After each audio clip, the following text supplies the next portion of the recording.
السلام علیکم ورحمۃ اللہ وبرکاتہ۔ وعلیکم السلام ورحمۃ اللہ وبرکاتہ۔ نحمده ونصلی علی رسولہ الکریم، اما بعد فاعوذ باللہ من الشیطان الرجیم، بسم اللہ الرحمن الرحیم۔ رب اشرح لی صدری ویسر لی امری واحلل عقدۃ من لسانی یفقہوا قولی۔ ہم پڑھ رہے ہیں کتاب غلطیوں کی اصلاح کا نبوی طریقہ کار۔ پچھلے سبق میں ہم نے پڑھا کہ غلطی جتنی بڑی ہو اس کی اصلاح کا اہتمام بھی اتنا ہی زیادہ ہونا چاہیے۔ پھر ہم نے یہ بھی پڑھا کہ اللہ تعالیٰ نے انسان کو دین فطرت یعنی توحید پر پیدا کیا ہے، شرک بعد کی پیداوار ہے، اور دین میں اصلاح کی بنیاد عقیدے کی درستگی ہے، یعنی جب تک عقیدہ درست نہ ہو باقی اصلاح فائدہ نہیں دیتی۔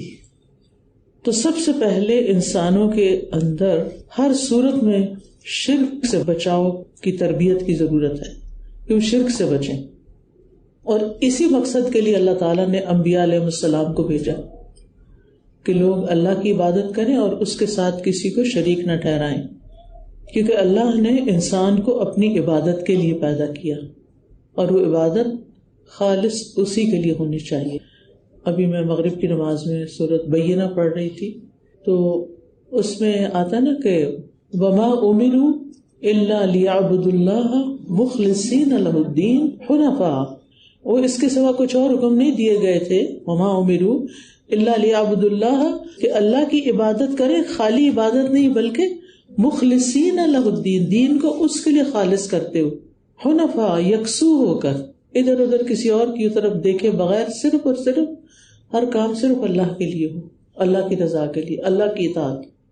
تو انبیاء علیہ السلام کے بعد امت کی ذمہ داری ہے کہ وہ لوگوں کی اصلاح کا کام عقیدے کی بنیاد پر کریں، ان کے ایمان مضبوط کریں، انہیں توحید کی دعوت دیں، شرک سے بچائیں، کیونکہ شرک کے ساتھ نہ عبادات قبول ہوتی ہیں اور نہ ہی کوئی اخلاق اور نہ ہی کوئی اور محنت، ہر چیز برباد ہے۔ ایک شرک اکبر ہوتا ہے اور ایک شرک اصغر بھی ہوتا ہے، چھوٹا شرک، جس میں انسان اللہ کے لیے کوئی کام کرنے کے بجائے لوگوں کی خوشی کے لیے کرتا رہتا ہے، اور ایسا کرنا اخلاص کے منافی ہے، اور جس عمل میں اخلاص نہیں ہوتا اس میں کوئی برکت بھی نہیں ہوتی۔ عقیدہ توحید کا تعلق انسان کے دل سے ہوتا ہے، اور اگر دل میں بگاڑ ہو، دل میں کوئی خرابی ہو تو پھر انسان کے اخلاق بھی خراب ہوں گے، انسان کے معاملات بھی خراب ہوں گے، بلکہ پورا معاشرہ ہی خراب ہو جائے گا۔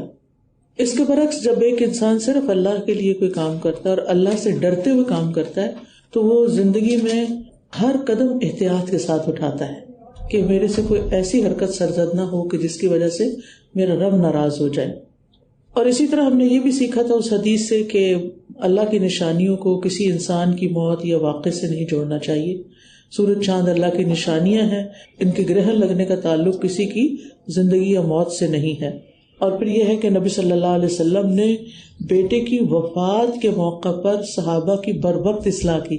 مراد یہ ہے کہ زندگی میں موت سے بڑا حادثہ کوئی نہیں، اگر وہ حادثہ بھی کسی کو پیش آ جائے اور دوسری طرف کوئی غلط کام ہو رہا تو انسان اس کو روکے، اور سورج چاند گرہن کے وقت کی نماز، دعا اور ذکر کی طرف لوگوں کی رہنمائی کی، تاکہ اس وقت میں وہ اللہ کی طرف رجوع کرے، نہ کہ کہانیاں اور ادھر ادھر کی باتیں کر کے کہ ہاں وہ چونکہ ان کے بیٹے فوت ہو گئے ہیں اس لیے گرہن لگ گیا ہے۔ اور پھر ہم نے یہ بھی پڑھا کہ یہ بدشگونی ہوتی ہے، اور بدشگونی اور توہمات بھی شرک میں آتے ہیں، اور چیزوں کو منحوس سمجھنا یا بابرکت سمجھنا کہ چیز کے اندر کوئی برکت ہے، یہ درست نہیں ہے۔ اس کا علم صرف اللہ کو ہے، اور برکت جو ہے وہ اللہ کے نام میں ہوتی ہے، جس چیز پر اللہ کا نام لے لیا جائے وہ بابرکت ہو جاتی ہے۔ اور پھر یہ کہ نبی صلی اللہ علیہ وسلم نے جو اصلاح کا طریقہ اختیار کیا اس میں پچھلی قوموں کی تقلید سے بچنے کی تاکید بھی کی ہے تاکہ امت شرک سے محفوظ رہے۔ آج ہم پڑھیں گے پیج 23 سے۔ حضرت زید بن خالد جہنی رضی اللہ عنہ سے روایت ہے، انہوں نے فرمایا جناب رسول اللہ صلی اللہ علیہ وسلم نے حدیبیہ میں ہمیں صبح کی نماز پڑھائی، رات کو بارش ہوئی تھی، نماز سے فارغ ہو کر آن حضرت صلی اللہ علیہ وسلم صحابہ کرام کی طرف متوجہ ہوئے اور فرمایا کیا تمہیں معلوم ہے کہ اللہ تعالیٰ نے کیا فرمایا ہے؟ صحابہ نے عرض کیا اللہ کو اور اس کے رسول کو زیادہ علم ہے۔ حضرت صلی اللہ علیہ وسلم نے فرمایا اللہ تعالیٰ نے فرمایا، یہ حدیث قدسی ہوتی ہے جس میں پیغمبر علیہ السلام اللہ تعالیٰ سے بات روایت کرتے ہیں جو قرآن کے علاوہ ہوتی ہے۔ اس صبح میرا کوئی بندہ مجھ پر ایمان لانے والا بن گیا، کوئی کفر کرنے والا بن گیا۔ جس نے تو یہ کہا کہ ہمیں اللہ کے فضل اور اس کی رحمت سے بارش ملی ہے، وہ مجھ پر ایمان رکھنے والا ہے، اور ستاروں کے ساتھ کفر کرنے والا ہے، یعنی انکار کرنے والا ہے۔ اور جس نے کہا فلاں فلاں ستارے کی وجہ سے بارش ہوئی ہے، تو وہ میرے ساتھ کفر کرنے والا ہے اور ستارے پر ایمان رکھنے والا ہے، ستاروں کو ماننے والا ہے۔ اب یہ جو ایک واقعہ ہے اس میں اصلاحی پہلو کیا ہے؟ سب سے پہلے تو آپ دیکھیے کہ نبی صلی اللہ علیہ وسلم لوگوں کو حالات اور واقعات کی مناسبت سے تعلیم دیتے تھے، تربیت کرتے تھے۔ اب بارش ہوئی، ہمارے یہاں بھی بارش ہوتی ہے، لیکن اس کے بعد ہم اپنے بچوں کو اس بارش کے حوالے سے کیا بات سکھاتے ہیں، کس چیز کی طرف توجہ دلاتے ہیں؟ ہم اس کو ایک معمولی چیز سمجھتے ہیں کہ ہاں ہوئی ہے، سب کو پتہ بارش ہوئی، لیکن اس کے اندر بھی کچھ سبق ہوتے ہیں۔ اگر ہماری آنکھ دیکھنے والی ہو، غور کرنے والی ہو، اور یہ بچوں کی تعلیم و تربیت کا ذریعہ بنتا ہے کہ اس طرح کے واقعات، کہیں بارش ہوئی، کہیں آندھی آئی، طوفان آیا، زلزلہ آیا، یہ سارے مواقع سیکھنے کے ہوتے ہیں اور سکھانے کے ہوتے ہیں۔ تو نبی صلی اللہ علیہ وسلم نے اس بارش کی مناسبت سے اپنی بات کا آغاز کیا، اور آپ دیکھ رہے ہیں کہ سب سے پہلے آپ نے سوال کیا۔ آپ کے سکھانے کا یہ طریقہ تھا، صحابہ کی توجہ اپنی طرف مبذول کروانے کے لیے اپنی گفتگو کا سوال سے آغاز فرمایا۔ سوال انسان کے شعور کو بیدار کرتا ہے، انسان کو غور و فکر کی صلاحیت اس سے پیدا ہوتی ہے انسان کے اندر، اور انسان کے اندر بات سننے کا ایک شوق پیدا ہوتا ہے، پھر بوجھ نہیں ہوتی بات، اور اس سے بات دل میں اتر جاتی ہے۔ تو اصل مقصد کیا ہے کہ بات دل میں اترے، بات سمجھائی جائے، نہ کہ بس سر سے اتار کے پھینک دی جائے۔ تو اس سے کون سی سیکھنے کی بات پتہ چلتی ہے کہ اگر ہم ایک معلم ہیں، اگر ہم ایک استاد ہیں یا والدین بھی ہیں، تو بچوں کو کچھ سکھانے سے پہلے کوشچن کریں تاکہ وہ متوجہ ہوں، وہ سوچنا شروع کریں، اور پھر آپ ان کو جب جواب دیں تو وہ اس بات کو پوری طرح سیکھ جائیں۔ اب یہاں پر نبی صلی اللہ علیہ وسلم نے تو سوال کیا، لیکن صحابہ نے جواب نہیں دیا، بلکہ کیا کہا؟ بڑے ادب سے کہا کہ اللہ اور اس کا رسول زیادہ جانتے ہیں۔ ایسا کیوں کہا؟ کیونکہ وہ چاہتے تھے کہ ہماری بات تو جو ہے وہ ہمیں پتہ ہی ہے، اس طرح ہمیں ایک نئی بات اور درست بات سیکھنے کا موقع ملے گا۔ آپ نے دیکھا ہوگا کہ بعض اوقات جب استاد سوال کرتا ہے اور ایک طالب علم کو غلط جواب دے دیتا ہے تو دوسرے لوگوں کے ذہن میں وہ غلط بات ہی بیٹھ جاتی ہے۔ تو جب تک یہ یقین نہ ہو کہ میرے پاس صحیح جواب، انسان کو بولنا بھی نہیں چاہیے۔ تو اس میں آپ دیکھتے ہیں کہ نبی صلی اللہ علیہ وسلم کے سامنے صحابہ بہت ادب سے بیٹھتے تھے اور ادب اور احتیاط کے ساتھ بات کرتے تھے۔ اس میں سیکھنے کی بات یہی ہے کہ اگر جواب معلوم نہ ہو تو عاجزی اختیار کی جائے اور انسان کہہ دے لا ادری، مجھے نہیں پتا، سوری میں نہیں جانتا، میرے پاس اس سوال کا جواب نہیں ہے۔ امام مالک کا طریقہ کیا تھا کہ ان کے شاگرد جب کوئی سوال کرتے تھے اور انہیں جواب نہیں آتا تھا تو وہ بہت آرام سے ریلیکس ہو کے کہتے تھے لا ادری، مجھے نہیں معلوم، آئی ڈونٹ نو۔ اور اس میں کوئی بری بات بھی نہیں ہے، کیونکہ کوئی بھی انسان علم میں کامل نہیں اور اس کو ہر چیز نہیں پتا ہو سکتی۔ ہر شخص ہر فیلڈ کا ماہر نہیں ہوتا۔ ڈاکٹرز میں بھی آپ دیکھیں کہ ایک ڈاکٹر سے آپ اس کے فیلڈ سے متعلق تو پوچھ سکتے ہیں، جب دوسرا سوال کریں تو وہ کہتے ہیں سوری آئی ڈونٹ نو۔ یہاں پاکستان کا تو مجھے نہیں پتا، لیکن جو کینیڈا میں عام طور پر مجھے جو واسطہ پڑا ہے تو بہت پولائٹلی ڈاکٹرز ہوں، نرسز ہوں، کسی سے بھی آپ بات کریں، اگر اس کو نہیں پتا تو وہاں ایک عام کلچر اور کو مائنڈ بھی نہیں کرتا، وہ کہہ دیتے ہیں کہ نہیں یہ مجھے نہیں پتا اس کا، اور اس میں کوئی انسان کی بے عزتی نہیں ہوتی، بلکہ بری ذمہ ہو جاتا ہے انسان کے بھی میں نے کوئی غلط بات نہیں کی۔ پھر یہ ہے کہ حدیث جو ہے وہ وحی غیر مطلوب ہے، ٹھیک ہے، اور اس حدیث سے بھی پتہ چلتا ہے کہ جو آپ بتاتے تھے وہ اللہ کی طرف سے آپ کو سکھایا جاتا تھا۔ وما ينطق عن الهوى ان هو الا وحی یوحى، آپ وحی کی بنیاد پہ بات کرتے تھے۔ تو اب آپ دیکھیے کہ آپ نے کس طرح بات کی کہ کیا تمہیں معلوم ہے کہ اللہ تعالیٰ نے کیا فرمایا؟ تو obviously صحابہ کو تو معلوم ہی نہیں تھا. کیسے معلوم ہو سکتا تھا کہ صحابہ کا تو کوئی ڈائریکٹ لنک نہیں تھا اللہ تعالیٰ کے ساتھ. تو صحابہ نے کیا کہا؟ اللہ اور اس کے رسول کو زیادہ معلوم ہے. تو آپ نے فرمایا اللہ تعالیٰ نے فرمایا، یعنی آپ روایت کر رہے ہیں اللہ تعالیٰ سے، اور یہ حدیث قدسی ہے، اور حدیث قدسی قرآن مجید میں نہیں لکھی ہوتی. اللہ تعالیٰ نے جو فرمایا وہ قرآن مجید میں لکھا ہوا ہے، لیکن حدیث نہیں لکھی ہوتی قرآن میں، وہ الگ ہوتی ہے. اچھا کیا فرمایا کہ اس صبح میرا کوئی بندہ مجھ پر ایمان لانے والا بن گیا، کوئی کفر کرنے والا بن گیا. تو جس نے کہا یہ ہمیں اللہ کے فضل اور اس کی رحمت سے بارش ملی ہے، وہ مجھ پر ایمان رکھنے والا ہے. اس سے ایک بڑی اہم بات پتہ چلتی کہ ہمیں جو بھی نعمت ملی ہے نا، جو بھی ملی، چاہے ہم سب کو اکٹھے ملی، کوئی بارش آئے یا کوئی دھوپ نکل آئے یا کوئی بھی چیز جو اجتماعی طور پر ملے، وہ انسانوں پر اللہ کا فضل ہوتا ہے. ہر نعمت اللہ کا فضل ہے. ہم ڈیزرو نہیں کرتے، ہم سمجھے کہ نہیں یہ تو ضرور ملنا چاہیے. نو، اللہ چاہے تو دے، نہ چاہے تو نہ دے. کسی کو بیٹے دے، کسی کو بیٹیاں دے، کسی کو کچھ بھی نہ دے. اور اگر اللہ نے دیے ہیں تو اپنا کمال نہ سمجھے، اللہ کا فضل ہے وہ. تو نعمتوں کو اپنی قابلیت کی طرح منسوخ کرنا کہ یہ میری محنت سے ہوا اور میری کوشش سے ہوا، یہ نہیں سوچنا چاہیے، بلکہ کیا کہنا چاہیے کہ یہ اللہ کے فضل سے ہوا. اللہ کا فضل ہے مجھ پر، اللہ کی رحمت سے یہ چیز مجھے ملی ہے. پھر اس کے بعد آپ دیکھیں کہ حدیث کے اندر آپ نے فرمایا، اور جس نے کہا فلاں فلاں ستارے کی وجہ سے بارش ہوئی ہے، وہ میرے ساتھ کفر کرنے والا اور ستارے پر ایمان رکھنے والا ہے. تو اس سے کیا پتہ چلتا ہے کہ ستاروں سے قسمت کا حال معلوم کرنا شرک ہے.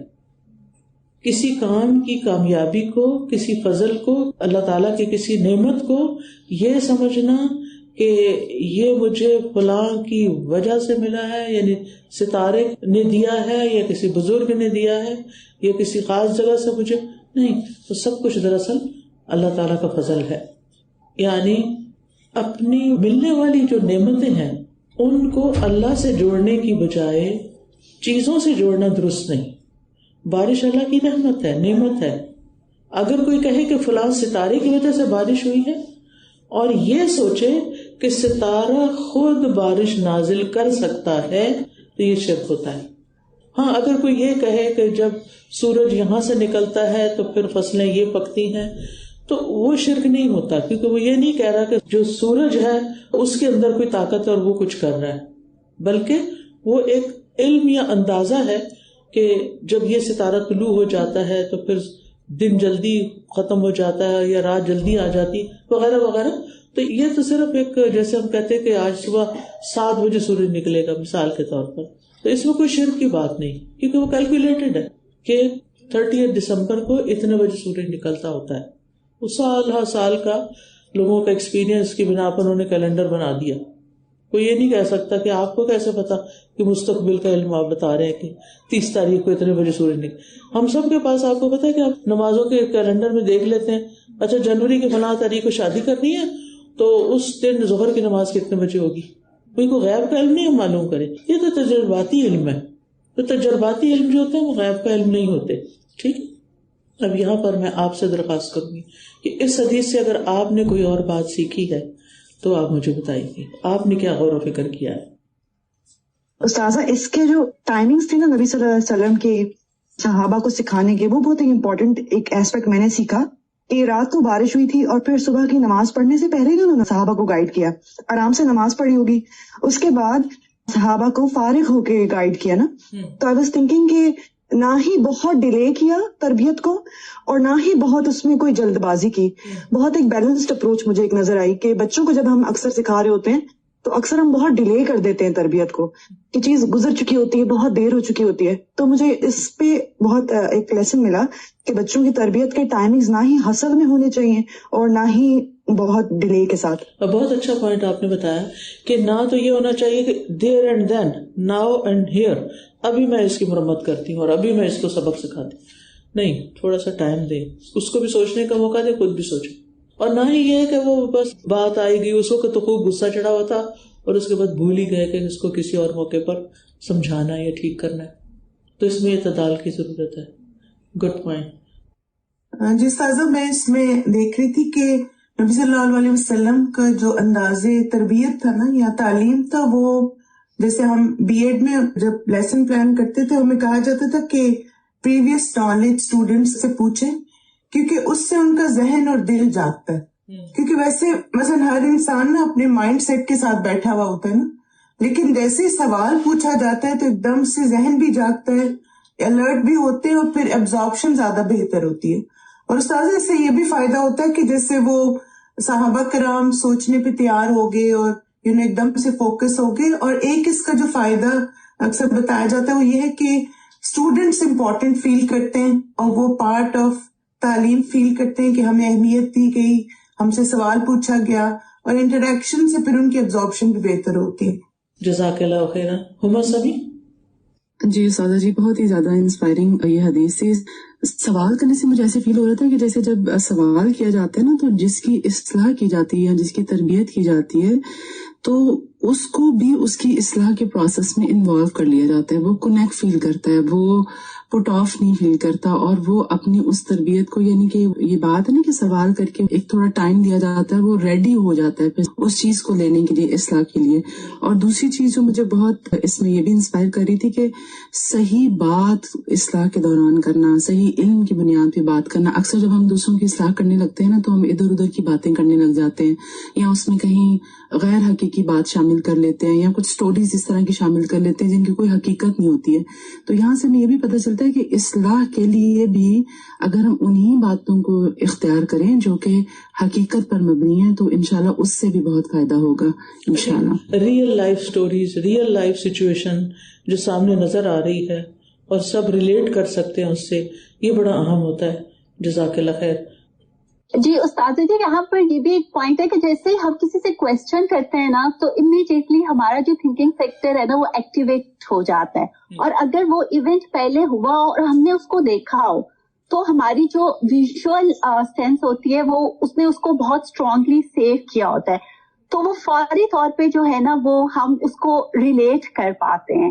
اور دوسری اس میں یہ بھی بہت امپورٹنٹ ہے، جیسے سسٹر خوشبو نے بھی بات کی کہ ٹائمنگ، ہم اگر فوری طور پہ کوئی چیز کرتے ہیں نا تو وہ ہماری ایک ایکٹیو میموری ہوتی ہے اور اس کا وہ افیکٹ نہیں ہوتا. جو کہ ہم تھوڑی سی دیر کے بعد اگر اس چیز کو دوبارہ سے ریلیٹ کریں تو وہ جو ایونٹ ہوا ہوتا ہے وہ ہمارے برین میں اسٹرینتھن ہو جاتا ہے. جزاک اللہ خیر. جزاک اللہ خیر. اچھا ساتھی جی، ٹیچنگ اسٹریٹجی پہ تو الحمدللہ اچھی ڈسکشن ہو گئی کہ کس طرح سے پریکٹیکل ایگزامپلس کے ساتھ نبی صلی اللہ علیہ وسلم بھی فنومنا سمجھا رہے ہیں، انالوجی دے رہے ہیں جو کہ بہت اچھی طرح سے سمجھ آ رہی ہے. اور اس کے بعد سوال کے ذریعے سے امپورٹنٹ بات بتانی ہے، یو پٹ اے کویسچن، جس میں سوئے ہوئے اسٹوڈنٹ جاگیں گے اور وہ دے ول اسٹارٹ تھنکنگ، اور پھر اگین بہت اچھا سے سمجھ میں آئے گا. ایک بہت باریک چیز جو مجھے نظر آئی جو اپنے ستاروں کی ایگزامپل دی، کہ جو ستارے ہیں نہ تو وہ کچھ اختیار رکھتے کسی عمل کا کہ وہ ہو یا نہ ہو، سیکنڈلی ان سے ہم کوئی فیوچر کی فورکاسٹ بھی نہیں لے سکتے، وہ ان دونوں چیزوں سے قاصر ہیں.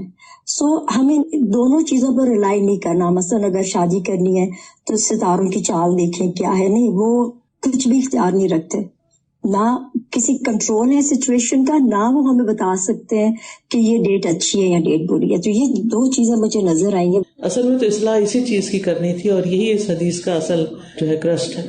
تو عام طور پر ہماری یوتھ جو ہے وہ سٹارز کی وہ کتابیں بھی لے کے پڑھتی ہے، اور آج کا دن کیسے گزرے گا اور ہفتہ کیسے گزرے گا، اور ستاروں کی دنیا اور ستاروں کے ذریعے حالات معلوم کرنا، یہ سارا شرک ہے. تو اس سے پرہیز کرنا چاہیے. اور بعض لوگ تو جب شادی ہوتی ہے نا تو پوچھتے بھی تمہارا ستارہ کون سا ہے، اور اس کا اور یہ ستارے آپس میں میل کھاتے اور یہ نہیں کھاتے. مجھے لگتا ہے استاذہ جی کہ جب ہم ان چیزوں کو بہت لائٹ لے رہے ہوتے ہیں، عام طور پہ جو نیو جنریشن ہے جیسے سٹارز کا، اور پھر کرتے کرتے ہم اس میں دھنستے چلے جاتے ہیں. اور مجھے لگتا ہے کہ ہم تو فن سیک کے لیے کرتے ہیں، پھر کچھ ایسا ایونٹ ہوتا ہے پھر ہم اس سے ریلیٹ کرنے لگ جاتے ہیں، ہمیں یقین آنے لگ جاتا ہے. اور جب ہم پہلی دفعہ اس پہ قدم رکھتے ہیں تو ہم فیل نہیں کر رہے ہوتے کہ ہم نے اس کو اس مقصد کے لیے، یا ہم تو کہتے ہیں ہم تو صرف شوقیہ یہ چیز کر رہے ہیں نا. جیسے کوئی بھی چیز جو ہم ہٹتے ہیں دین سے، ڈیویٹ ہوتے ہیں، تو ہم پہلے تو کہتے ہیں for the heck of it. تو مجھے لگا تھا کہ ہمیں پتہ ہی نہیں چلتا کہ ہمیں یہ چیزیں مذاق میں بھی بہت اس کو سوچنے کی ضرورت ہے، کہ ایزی لینے کی بھی ضرورت نہیں ہے. اور یہ آپ کے بعد درست ہے کہ جب ایک دفعہ انسان کا قدم ادھر پھسلتا ہے نا پھر اس کو مزہ آنے لگتا ہے، پھر اسی راستے پہ چل پڑتا ہے. مجھے یاد ہے کہ جب ہم کالج میں تھے نا تو اسٹوڈینٹس کے بیچ میں یہ باتیں بہت ہوتی تھی، تمہارا اسٹار کون سا ہے. اور پھر خاص طور پر اینڈ آف دا ایئر اس وقت لوگ خاص طور پر نئے سال کی نا کتابیں جنتری اور پتہ نہیں کیا کیا خرید رہے ہوتے ہیں اور اس کو پھر سال بھر اپنے ساتھ رکھتے ہیں اور اس کے مطابق سفر کرتے ہیں اور اس کے مطابق فیصلے کرتے ہیں. اور اخباروں میں بھی آ رہا ہوتا ہے آپ کا یہ ہفتہ کیسے گزرے گا، اور پھر اس میں کچھ ڈراتے بھی ہیں کہ آپ کا ایکسیڈنٹ ہو سکتا ہے. اور تو اس قسم کی چیزیں، اور یہ چیز انسان کو کتنے وہم میں مبتلا کر دیتی ہیں، جس کی وجہ سے پھر انسان کوئی اپنے کام پروگرام پورے ہی نہیں کر سکتا. اگر آپ کو یعنی اللہ نہ کرے کہ آپ میں سے کسی کے اندر یہ ہو ستاروں سے رہنمائی لینے کا کوئی بھی چیز، تو ہو سکتا ہے آپ یہاں آ جاتے بھی نہ.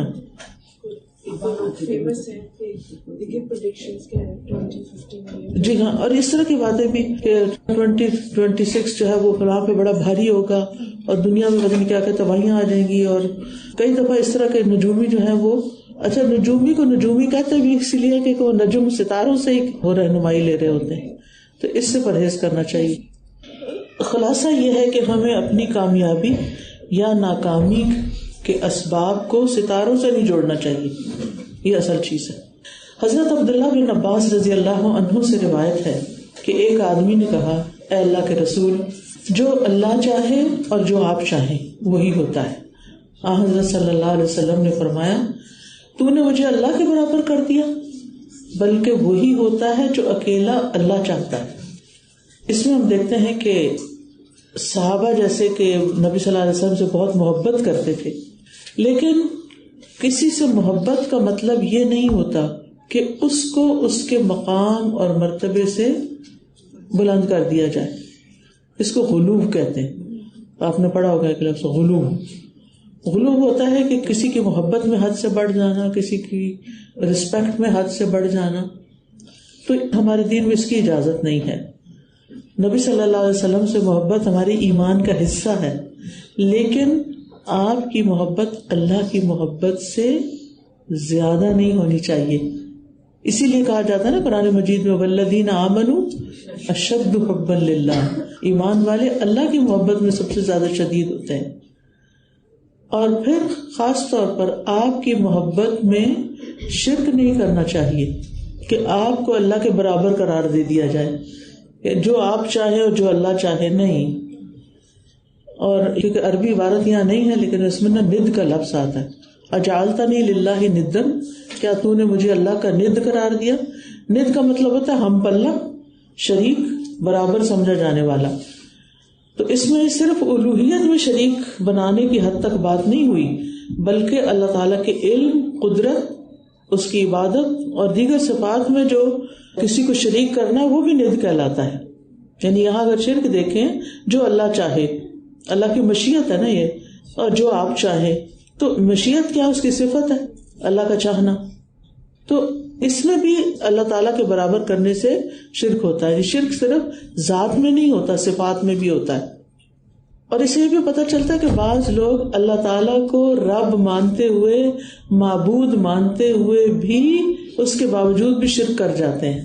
ٹھیک ہے، بعض لوگ نبی صلی اللہ علیہ وسلم اور امت کے جو بڑے بزرگ تھے ان کو اللہ تعالیٰ کی صفات دے دیتے ہیں کہ یہ فریاد رس ہے، غوث ہے، یا پھر گنج بخش ہے، داتا ہے، اور اسی طرح بے شمار لفظ ہیں. اور پھر یہ کہتے ہیں کہ نہیں، ہم یہ نہیں کہتے کہ ان کے اپنے اندر ہے، بلکہ ہم کہتے ہیں وہ اللہ کے دیے سے دیتے ہیں. ایسا بھی نہیں کرنا چاہیے، یہ سوچنا ہی نہیں چاہیے کہ وہ اپنی مرضی سے کچھ دے سکتے ہیں. دیکھیں نا، اللہ نے ان کو دیا اور وہ دے رہے ہیں. کیسے دے رہے ہیں، کیوں دے رہے ہیں؟ یعنی اللہ نے اپنا کوئی اختیار ان کو تو نہیں دیا. آپ کیسے کہہ سکتے کہ اللہ کا اختیار ان کے پاس ہے اور وہ چاہیں تو دیں چاہیں تو نہ دیں؟ اللہ دینا چاہتا ہے اور وہ روک کے بیٹھے ہوئے ہیں، لہٰذا ان سے مانگے تاکہ وہ ہمیں دے دے. یعنی بعض لوگ کہتے ہیں کہ ہاں ہم غیر اللہ کو پکارتے ہیں مگر ہم انہیں اللہ کے برابر نہیں سمجھتے. تو کیا مطلب؟ چاہے برابر نہیں بھی سمجھتے پھر بھی آپ اللہ کی صفات میں ان کو شریک کر رہے ہیں، یہ بھی شرک ہوتا ہے. اور مشرکین مکہ کا بھی یہ شرک تھا. آپ کو پتا نا نبی صلی اللہ علیہ وسلم کے والد کا نام کیا تھا؟ عبداللہ. تو اس کا کیا مطلب ہے کہ وہ اللہ کو مانتے تھے. اور اس میں اور بھی بہت ساری چیزیں. جب ابرہہ نے حملہ کیا تھا مکہ پر تو انہوں نے کس کو پکارا تھا؟ اللہ ہی کو پکارا تھا. اللہ کو مانتے تھے. سمندر میں کشتی ڈوبنے لگتی تو اللہ کو ہی پکارتے تھے, جانتے تھے کہ اللہ ہی سب سے بڑا ہے, لیکن بتوں کو اور چیزوں کو اللہ کے برابر قرار دے دیتے تھے صفات میں. تو صفات میں بھی نہیں شریک کر سکتے. اللہ کے سوا کسی اور کو پکارنا شرک ہوتا ہے. تو اس سلسلے میں ہم سب کو یاد رکھنا چاہیے کہ ہم اپنے بچوں کو, اپنے شاگردوں کو اللہ سے جوڑیں, نہ کہ اپنے سے جوڑیں, اور ہم سے ایسی محبت کریں جیسے اللہ سے محبت کی جاتی. تو یہ درست نہیں. ایک اور چیز جو اس میں سیکھنے کی ہے وہ یہ کہ نصیحت اور خیر کی بات کو قبول کر لینا چاہیے.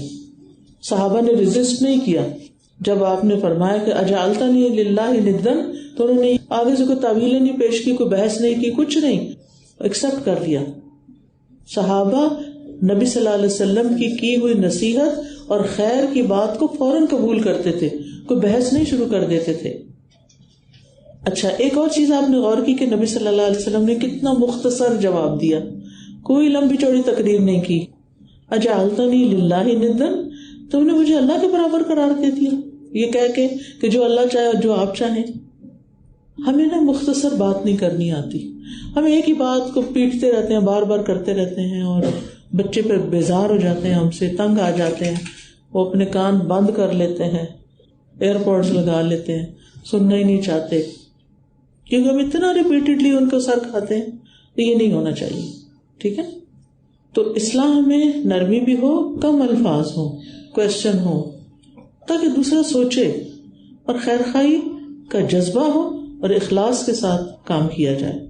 اور پھر یہ کہ اگر آپ لمبی بات کریں گے نا تو ضرور غیر ضروری باتیں بیچ میں آئیں گی, جس کی وجہ سے دوسرے شخص کے جذبات بھڑک اٹھیں گے اور بحث شروع ہو جائے گی, اور اصلاح کا کام پیچھے رہ جائے گا. جذباتیت سے کبھی اصلاح نہیں ہوتی, ٹھیک ہے. جی میں یہ پوچھنا چاہ رہی تھی کہ یہ جو بات ہے کہ مختصر بات کرنا, اور ہم بچوں کے ساتھ جو بات کافی دفعہ ریپیٹ کرتے ہیں, ہم سوچتے ہیں ہم ری انفورس کر رہے ہیں, تو اس میں ہمیں کیسے بیلنس رکھنا پڑے گا کہ سچویشن پہ ڈپینڈ کرتا ہے, سچویشن کیسی ہے. کچھ چیزیں یعنی آف اینڈ آن ریپیٹ کرنی پڑ سکتی ہیں, اور اتنا اس کو دیکھیں نا, نبی صلی اللہ علیہ وسلم جب یہ بات ملتی ہے نا کہ آپ ایک بات کو 3 دفعہ کہتے تھے, لیکن ہر بات آپ نے 3 دفعہ نہیں کہی, ٹھیک ہے نا. دوسری طرف اختصار بھی ملتا ہے. اوکے, جزاکم اللہ خیرا. سبحانک اللہم و بحمدک, اشہد ان لا الہ الا انت, استغفرک و اتوب الیک. السلام علیکم و رحمۃ اللہ وبرکاتہ.